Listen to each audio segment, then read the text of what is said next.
If you follow the channel and watch all of my uploads, you will have probably noticed recently a few mentions about Cleveland's police finest. I uploaded two videos on the 23rd of December about drink driving cops, both from Cleveland Police, and explained how a report showed that Cleveland Police was in fact the worst police force in the country. Well, here we have another mention, or two mentions, of Cleveland's finest. Starting with Superintendent Bev Gill, who, following the completion of a misconduct hearing for fellow senior officer Detective Inspector Simon Herwood, was found to have missed or ignored opportunities to investigate complaints about him. D.I. Herwood was found to have used his senior position over a 14-year time frame to take advantage of women, coercing them into sex and persuading them to send him explicit photos and videos.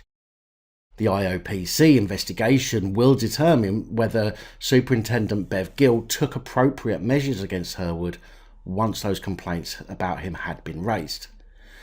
A spokesman said that the Cleveland Police investigation into his conduct and the subsequent hearing highlighted potential missed opportunities to investigate complaints against him raised by other senior officers, specifically during his time in the Professional Standards Department. Now, I'm not quite sure, but surely police officers running the Professional Standards Department is a serious conflict of interest. I mean, why is it that all of these so-called procedures put in place for the public to be able to raise complaints, etc., are run by biased and likely compromised individuals? Simply makes no sense and certainly doesn't give the public the chance to have a balanced view of their complaint. Now, if the allegations that Superintendent Gill did in fact fail to investigate properly, then this will open her up to gross misconduct charge. Superintendent Gill has been suspended from duty while the investigation is ongoing. So now we move on to the second part of this report, also starring Cleveland Police. This time it's the force as a whole rather than an individual or individuals. Across the UK, more than 1,900 compensation claims have been made by police personnel against the police force since 2015, totalling over £20 million worth of compensation. Now, let's put that into perspective. That's almost the same amount as the first year's salary for more than 870 new police constables. Claims have been for a range of incidents, including dog attacks, trauma and training exercises that have gone wrong, to name a few. Cleveland Police Force have the highest rate of compensation claims across all forces and is in fact almost 3 times more than the Metropolitan Police. Since 2015, Cleveland Police have paid compensation for more than 170 claims made by their own employees, totalling more than £2 million, as 10% of the country's total.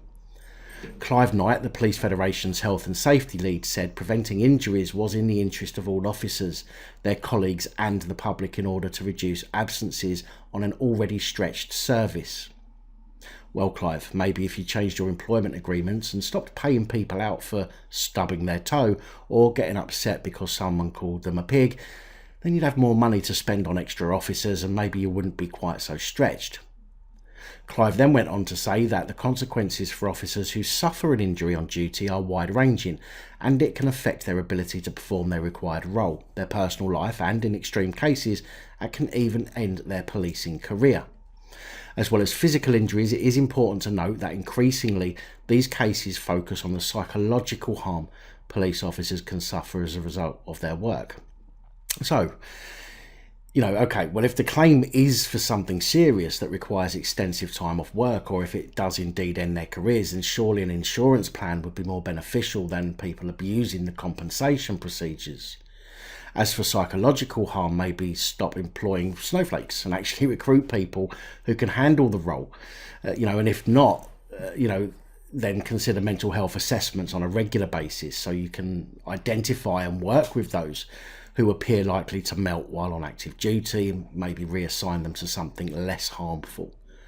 Now, I know some of you have mentioned before about personal insurance for the police. It's something that I've thought about for some time. So what do you think about the police paying into their own personal insurance scheme out of their wages to cover injuries and compensation claims that are brought against them? Please let me know what you think in the comments. Good night all. Thank you for taking the time to watch this video. If you like the content and you'd like to help support the channel, you can do so. In the description of every video, there are some links to ways that you're able to help support the channel so I can continue putting out content. If you're unable to help us in that way, hit that subscribe button up the top there. If you haven't already, become a subscriber.